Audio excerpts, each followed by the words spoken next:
Ah, le cosplay, cette passion qui nous rassemble tous, où on peut interpréter n'importe quel personnage que l'on veut. Ouais, mais jusqu'où vous êtes prêt à aller pour avoir le détail parfait? Le Brésil, ses plages, sa musique, le sport et les conventions aussi cosplay. Et précisément, il y en a une qui s'appelle le Anime Friend et qui a lieu chaque année à Sao Paulo et qui regroupe des milliers de cosplayers et de geeks. C'est une convention comme une autre. Sauf pour cette année-là. Car en 2005, quelque chose de spécial arriva. Que les cosplayers de cette convention ne s'attendaient pas à aucun moment à tomber nez à nez avec un corps humain. Un cosplayer du nom de Tarcisio Félix se balade dans la convention en cosplay de Kankuro.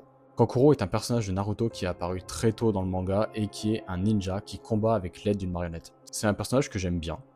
Et Félix l'aime bien aussi. Un peu trop même. Félix se balade dans cette convention et participe même au concours cosplay. Tout va bien, il fait des photos, quelque chose de normal. Mais une odeur étrange se dégage de son cosplay. Les gens évitent de l'approcher parce qu'ils sentent une odeur qui est désagréable. Une odeur que son cosplay émane, et particulièrement le mannequin qu'il porte sur le dos. Ça a mis la puce à l'oreille à quelqu'un. Il croise la route d'un étudiant en médecine, et cet étudiant reconnaît l'odeur. Il sait que cette odeur, ça vient d'un produit qu'on utilise pour conserver les corps. C'est le formol. Donc il demande à Félix, attends, ta marionnette là, elle sent bizarre. Tu peux me la montrer? Et Félix a sorti la pire excuse qui soit. Il lui a dit, ah, ouais, non, là, je suis pressé. Non, il faut que j'y aille. Sauf que ça marche pas. Le cosplayer à qui il parlait a reconnu bel et bien l'odeur et a décidé de prévenir la sécurité en disant que quelque chose clochait. Et quelque chose n'allait pas. Quand la sécurité est intervenue, ils ont forcé Félix à retirer son mannequin et à enlever les bandages de son corps. Et tout le monde a été surpris quand ils ont découvert que sous les bandages, il y avait un corps humain. Pour vous expliquer comment on en est arrivé là, il faut revenir un petit peu en arrière dans la vie de Félix. Félix Tarcisio est un étudiant en médecine de Sao Paulo. Félix, lui, il a accès aux morgues de son hôpital.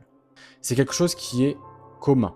Quand une personne vient à décéder, elle peut offrir son corps à la science ou au médecin pour pouvoir être étudié, pour pouvoir l'utiliser pour des étudiants. Donc ça me choque pas. Par contre, Félix, lui, est allé beaucoup trop loin.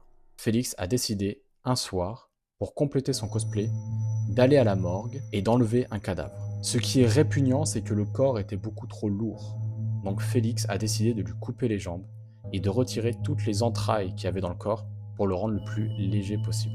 Félix voulait un cosplay de Kankuro parfait. Je sais pas quoi dire. C'est dégueulasse.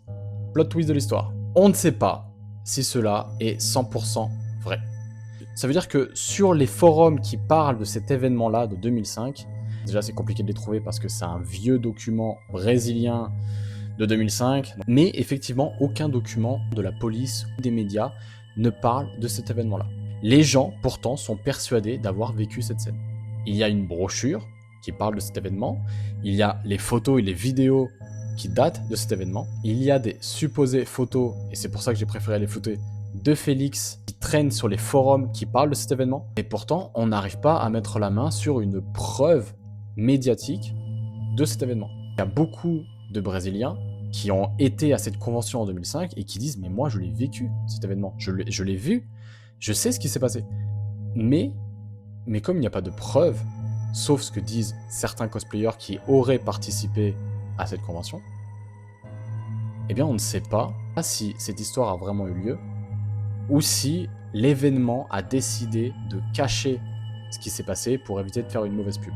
Gros souci. Il y a un très gros souci. Comment un cosplayer a pu rentrer en convention avec un corps sur lui, avec un cadavre sur lui? C'est ouf.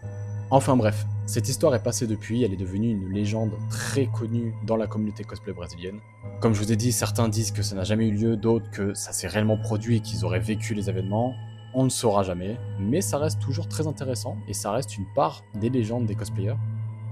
Après, ça m'a donné une bonne idée pour le cosplay. C'est la fin de Creepy Cosplay épisode 3, j'espère que cet épisode t'a plu. N'hésite pas à liker, partager, à commenter, à t'abonner, ça me fait super plaisir. C'était Avoc, on se dit à bientôt pour une prochaine vidéo. Salut.